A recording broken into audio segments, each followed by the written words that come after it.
So, how did we end up here? How did we end up here chatting about bikes and cycling? And how does this all relate to my 2024 goal involving the Gran Fondo National Series? Hey there. I'm just another John Q. Public on a bike, or Joshua Q. Cyclist, if you will. Get it? JQC? It's a little clutter. I'm not a pro. I'm not an expert. I'm not even a bike mechanic. So why am I sitting here talking to you about cycling and the journey that I set myself on? I'm one of who knows how many out there who love to ride their bike, go fast, and want to challenge themselves, but they're not racers. There's no team, no fancy bus or army of trainers and mechanics, big budgets and all that. Just someone who gets that thrill of freedom on the bike and wants to challenge themselves to something new. So how about a quick little adventure with the Wayback Machine? You see, some of my earliest memories are of being strapped into a bike seat on the back of one of my parents' bikes and going for rides in the neighborhood. I was in one seat and my brother was in the other. I'd like to say, oh, I remember the feeling of freedom out on the bike, the wind in my hair and the world passing me by. But come on, I was like, 4?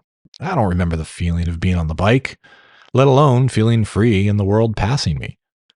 I just remember they wanted to go for a ride and, well, they carted us along with them. So next in my evolution of riding were big wheels. And there's really two things that I remember from those. One, those who had the handbrake on the big wheels had the coolest big wheels in the neighborhood. You could easily skid down the street while pulling that handbrake. It was kind of sweet, you know? The other thing I remember most had absolutely nothing to do with riding the big wheels. Instead, we would turn it over, sit on it upside down, and spin the wheels by hand at the pedals. And for some reason, we're calling out ice cream, ice cream. I don't really know where that part came from. I think it was like we were pretending that we were making the ice cream with the wheel. I don't know, but at the time it made sense. Fast forward to the BMX bike phase that every kid, well, at least every kid I knew at the time, went through. I had a cool bike that had removable pads, and I would tinker with it all the time.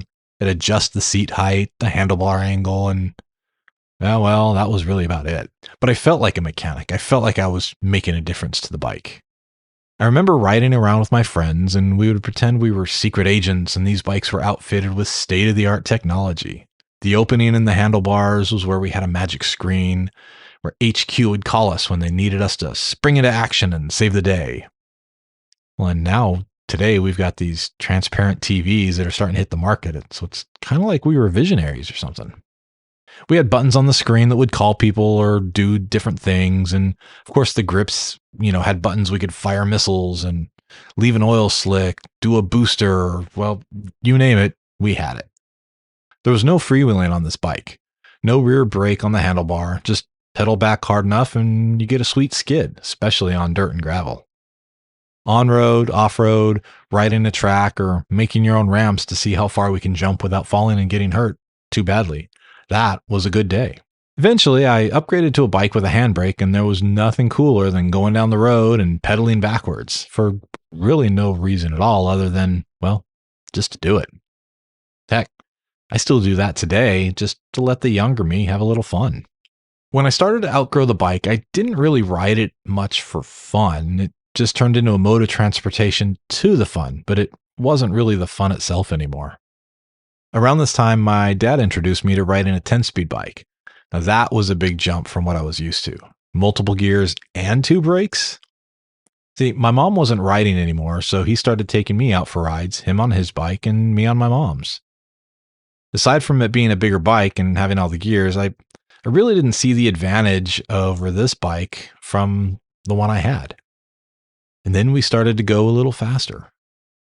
Once I was able to get used to the gears and the shifting, this is back in the old friction shifter days, I started to see what some of the fuss was about. It was a little fun. For a bit, I would ride around on her bike, and even then I wasn't really doing it for fun, but to get me from point A to point B. The bike's existence in my head was completely utilitarian.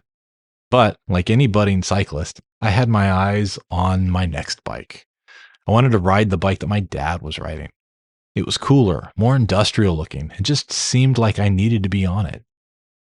Of course, the issue there was that my dad was much taller than I was at the time. So to get on that thing, I had to walk the bike to the house on the corner because that yard had an incline to it. I was able to use that hill yard to kind of get myself high enough so that I can angle the bike just right for me to swing my leg over, push off, and pedal before I started falling over.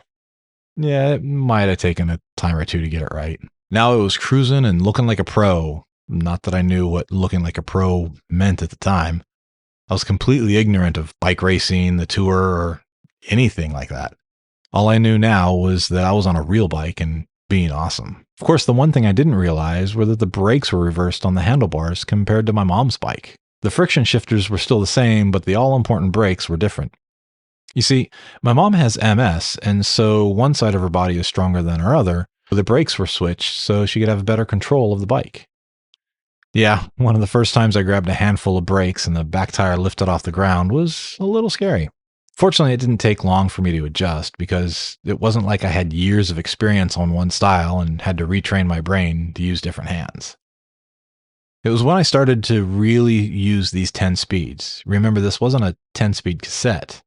No, this was a 5-speed cassette with 2 chain rings on the front. A far cry from the 22 and 24 speeds we're rocking nowadays. Even though I was really only riding these for transportation, it was the 10 speeds that not only gave me the free feeling that I had with the BMX style bike, but it introduced a new level of enjoyment and adventure. I guess you could say a more grown-up adventure compared to the super secret spy adventures I was having on the other bikes. I don't know. Can't quite explain it, but I knew that this was where it was at least for me. And yet, my preteen, early teen mind wasn't allowing me to see past the utilitarian approach of riding a bike. When I learned to ride these more adult bikes, we were living in a pretty flat part of the country and riding was easy, effortless, and it was really just around the neighborhoods. It was when we moved to a more hilly place where the neighborhoods were more spread out and disjointed that I really learned the importance of and embraced the shifting capabilities. Where we were in Utah, there wasn't a lot of flatness, and to get to the flat areas, you had to do some climbing.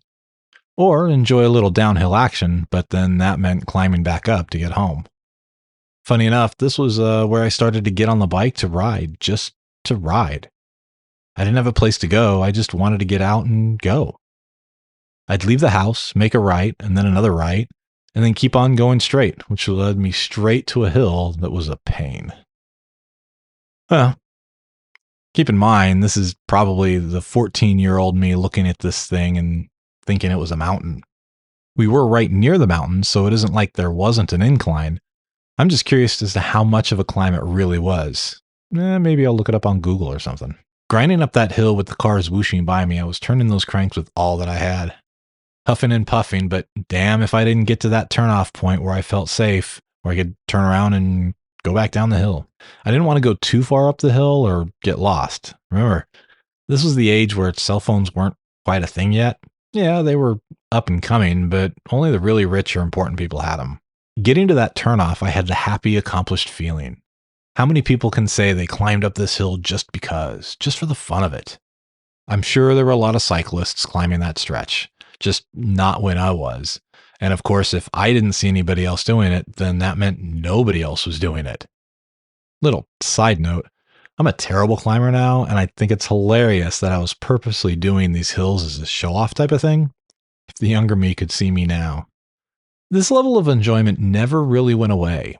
Having tired legs because I was out riding all day was a great feeling. I didn't know anyone else who felt the same way, and so I wasn't able to explore cycling beyond my own little adventures.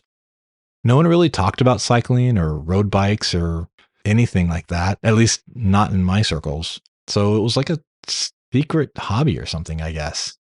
Just a way to pass the time, but it was just for me. The summer before my senior year, I had to move across the country, and while that wasn't ideal, I did have a bike available to me. I might not have known anyone outside of a few neighbors, but that was okay because I had the bike and I could just go riding. I could hop on the bike and just go for a few hours and just enjoy. The school year started up, so that meant that the cycling I was doing kind of went away. So to combat that, I had the crazy idea that I'd get up early in the morning, go for a little ride, and then get myself together and go to school. The insanity, right? Who wants to get up early?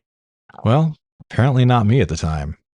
Sure, I did give it a go and was successful a few times, but that wasn't sustainable. I was the type of kid that would want to stay in bed until the very last minute and then rush, chaos, frantic, just to get out the door and get the day started. As I made more connections and friends, the riding dwindled even more. None of the new people I knew rode bikes of any kind. We were juniors and seniors in high school, so cars were the way to go. Faster, easier, and we looked cooler in them. So, once again, the bike riding fell off the radar again. This time around, it stayed off the radar for a long time. Fast forward about 15 years or so. Started hanging out with friends and friends of friends, and the discussion of cycling popped up. Seems these friends of friends like to go riding, him especially. Not only did they like riding, but they also would watch the Tour de France and keep up with everything dealing with bikes. It was kind of cool.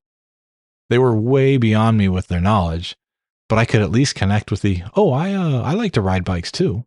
The only problem was I hadn't ridden in, 15 years or so? And I didn't have a bike. So one day Scott tells me he has this old bike that I could ride if I wanted to go riding with him. Thinking back to my younger days, I'm going, hell yeah, I can do that. We meet up and we hit the trails. I'm on this super heavy bike, not a road bike, but that's okay. A bike's a bike, right? They're all the same. Maybe not exactly. He asks, well, hey, how far out do I want to go? And again, I think back when I could spend all day out on the bike, and I said, whatever you're up for, I'm up for. What was it Dirty Harry said? A man's got to know his limitations, and on that day, I hadn't a clue about mine. I was thinking, I'd just hop on the bike, get to pedaling, and it would be just like when I was a kid. So off we went. I was huffing and puffing and trying to keep up with him as much as I could. And while I never did cry uncle, I think Scott saw it on my face, took pity on me after a while, and suggested we turn around because our better halves were waiting on us. And it was on the way back that I fully hit the wall and lost it. Cramped legs and everything just stopped working. We hobbled back to the house, and this humbling, embarrassing experience gave me that motivation to get back in the saddle and build back up, or at least build up in general, my cycling abilities. We made getting together on the weekends a regular thing, and I started improving. I went out and bought a new bike, new shoes, fancy pedals. This was my first experience with clipless pedals after a lifetime of flats and toe clips. I'd been transformed from a guy on a bike to a cyclist for the first time. I even had a little bike computer to tell me my speed, what time it was, my cadence, how long I'd been riding. Surely I was more pro than ever, and yeah, I was, but not even close compared to so many other people I saw out on the trails. But at the time, I didn't really care. I had a cool looking bike that was different than others because this was a white bike, and who has a white bike? They're so much harder to keep clean because they show every smudge and dirt and grime. But it stood out from the rest, and that was good enough for me. I went online and found a blue saddle because blue's my favorite color, and surely a saddle is a saddle is a saddle, right? I even started to watch the Tour de France. Now, at the time, Carrie, my wife, and I were working with a few other people, and we were running a nonprofit magazine in our spare time. And, well, this ate up pretty much our entire spare time. Around the time I started cycling with Scott, the magazine was starting to wind down. So, with the new brain space and free time available, I instead dove headfirst into the cycling world. I started watching any YouTube video I could and learned all about the cool tech, the gadgets, people, bikes, the races, basically anything to do with road cycling I could. I wanted to know it all and be part of it all. I basically traded one expensive hobby, the magazine, for another expensive hobby. Only this time I wasn't able to share the cost of everything with 5 or 6 other people. My next step into this cycling addiction was to sign up for organized charity rides. I was doing rides that were raising money for diabetes, feeding the hungry, helping kids in need, and of course, MS. This community of riders on all sorts of bikes and skill levels all going out on the road together, having this shared experience, even if they didn't know anybody else, but doing it all at the same time. This was where it was at. It was at these events that I learned no matter how pro I think I might be or look, I really wasn't. It was here that I learned that I was just your average John Q. public level cyclist, or well, as I like to say now, Joshua Q cyclist. I was an average cyclist. That's okay, but I wanted to get better. I wanted to be better, stronger, have better gear, all the good things. I was watching GCN videos and thinking to myself, yeah, how do I get my hands on those zip wheels? That could really help me. Or man, that Orbea Orca, that's what I should be riding. I coveted anything that was newer and flashier than what I had. Sure, I didn't have the budget for any of it, but that didn't stop me from wanting to have it within arm's reach just to be that much better out on the trail. But getting faster really is the goal, right? Doesn't get easier, you just go faster. And I wanted that faster, that better average speed, that climbing on a smaller gear than whomever else I'm riding with. That competition. So I started to do online training with Sufferfest. I was training, I was commuting on my bike, I was doing charity rides, going out on the weekends with friends, watching bike races. Yep. This is where it was at. Of course, everything ebbs and flows, even hobbies we're fanatically passionate about. In the last couple of years, my time on the bike and out with friends has really taken a downturn. I don't think Scott and I went out at all last year on the bike together. And aside from some organized rides, I didn't really get out on the trails either. I found it very easy to just say, oh, I'll go for a spin tomorrow. But tomorrow never really came. There's always an easy excuse. I even stopped doing the training sessions because I wasn't really training for anything.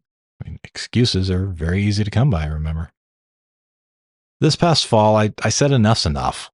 I started to figure out, how do I dig myself out of this hole that I've dug myself into?